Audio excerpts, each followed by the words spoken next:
Good day to you, and welcome back to the podcast. Catch it, a new perception. I hope that everything in your world is good today. I used some terminology at the end of the last episode about the payoff. What is the payoff with the things that we do? Some of you may not care for that terminology. Use the thought in a general way and use different terminology and don't get caught up with the words of it, with anything I ever say. The idea of what's the payoff, I'm thinking like, what do you get out of it? What's the payoff for you? Now, sometimes some of the things we do, we want the payoff to be financial. I go to work, I punch a clock. At the end of the week, I would like some financial compensation for the work that I've done. That may be in different ways at different times and how that works for us. It's a payoff. What do we get out of it? What do we get out of being kind to people? What's the payoff? What's the payoff when we're kind to ourselves? Did you take the time this morning to do yoga, meditation, maybe go to the gym? I was working out in a gym for a period of time. I worked a bit with a trainer to get an idea on what it is I could do. I understand I'm not as young as what I once was. The payoff didn't seem to be there. I probably only worked at it for about a year, or a little more than a year. And the payoff just didn't seem to be there. Now, the payoff with me doing yoga and meditation is unbelievable. The yoga is a type of yoga that's designed to help strengthen, lengthen, and straighten the spine. And everything is based off of that, so I can open up my hips more, and everything is more comfortable in my body, physically. Less pain in my back, I'm more conscious of my posture. I do my best to be more upright, standing straight, walking straight, more conscious of the way that I walk. A lot of different things, often subconscious and sometimes conscious of them. Those are some of the payoffs that maybe someone else could see from me doing yoga. The payoffs that I get from doing yoga that other people don't see are really cool. What is it that we get in return for what we do? How are we compensated for what we do? Do we want others to recognize it, or do we do it for internal reasons? What is the payoff? The reason I say that is because sometimes it's nice to be recognized by other people. When people can sincerely give me a compliment and say, you do a really good job at this. It's nice to see you. It's nice to see what you're doing. It's nice to have you here. It's nice to hear you. It's nice. I appreciate what you said. I appreciate how you came across. Whatever that might be, those things are nice. What's even better for me is the internal payoff. What I receive internally from the actions that I take. Now, I used yoga and meditation as an example of something I did today to be able to get where I need to be going forward throughout the day. I like to do those things every day, and I think that the payoff is there. The problem with someone like me is I benefit from them, and then sometimes I don't want to do them, even though I benefit from it. I don't know if you can relate to this, if you ever have anything in your life like that, where you know there's a payoff. The reward is great, and you just don't feel like doing what it takes to get that reward.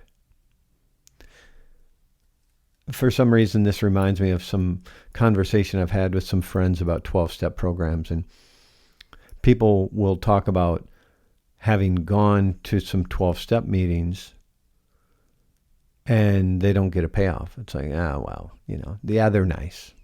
They make me feel good at the time. And they don't do the work that other people there did. It doesn't sound like they got a sponsor or worked through the 12 steps, with a sponsor and did what other people did to get the payoff, to get the rewards from the work. It reminds me of an elder. We were at a ceremony, an ancient ceremony, back on the reservation where he's from. He's Mayate.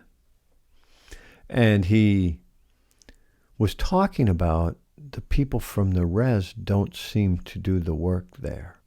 That particular reservation where we were at, we were in South Dakota, we were on the Rosebud, and we were at a particular ancient ceremony. And he said, all these people that come from the outside seem to be the ones doing all the work. The ones here from the Rosebud don't seem to be doing the same work. They won't get the benefit if they don't do the work. That's what this elder shared with us. So even with ancient ceremonies, it's like you have to put something into it to get something out of it.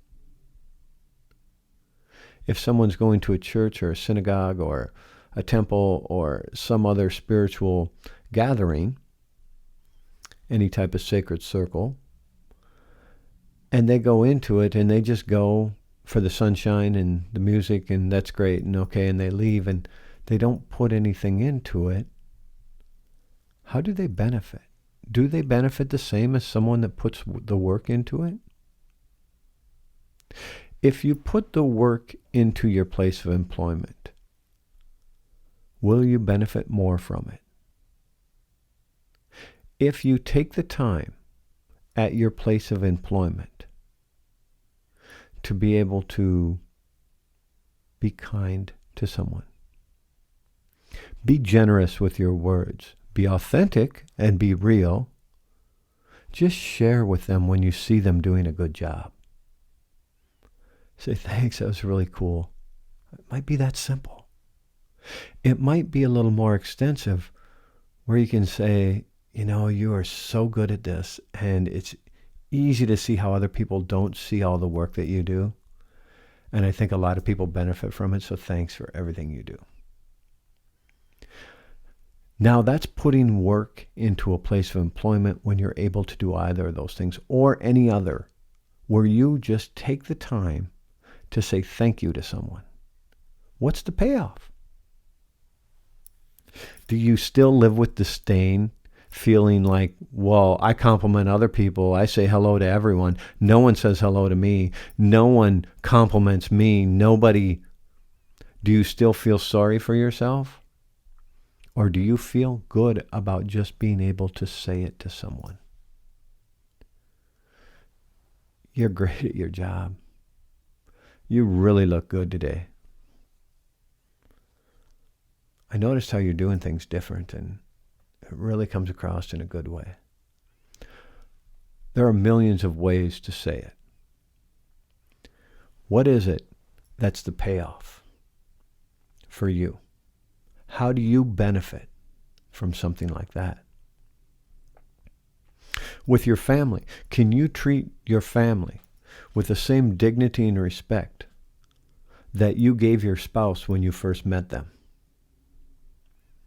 Do you still have the same intimacy, the same love? Are you able to still offer them the greatest compliment you did when you first met them?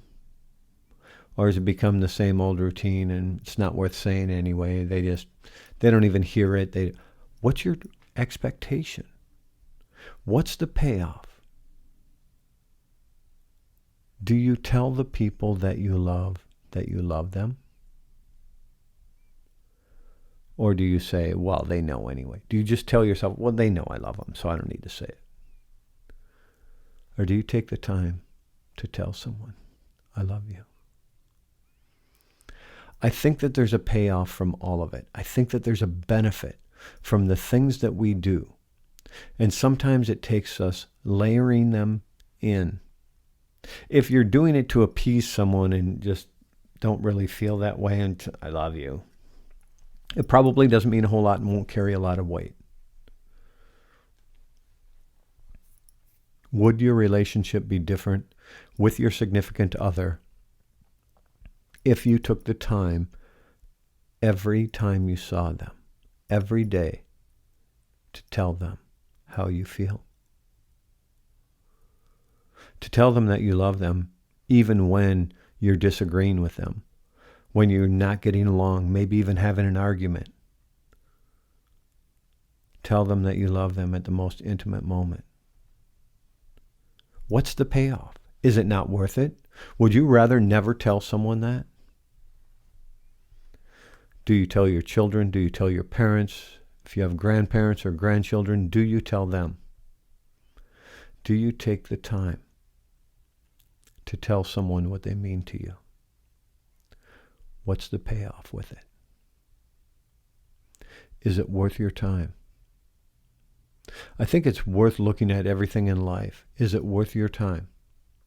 And if not, do you need to walk a different direction? Do you need to see things differently? Do you need to go to a local fair, get on that Ferris wheel, and wait for it to get to the top, and look down and realize as you're looking down that you see everything different? That you are ready for a new perception in your life. And it took you getting back on a Ferris wheel to be able to realize you can see the world different. They're no different down there. They're all the same people. They're doing the same things. They're acting the same. They're treating people the same. They're all doing the same thing as they were before you got to the top of the Ferris wheel. Do you see it different? What's it going to take in your life to get back on that Ferris wheel?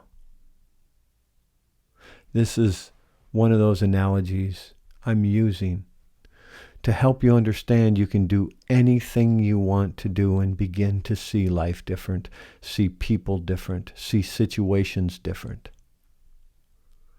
And you will have a different payoff. You will receive something you didn't know you could or would receive when you begin to treat people different. For some people, it may be very quick. It may be instant. It may be right now. For other people, it may take a little time. You may need to continue to do what you're doing over and over and over again. It's kind of like listening to these podcasts. I listened to a couple episodes and I record them and then I listen to them and then I put them out and then I attempt to listen to them again. And as I put them out, I'm like, I'll put these out. I just don't think much of them.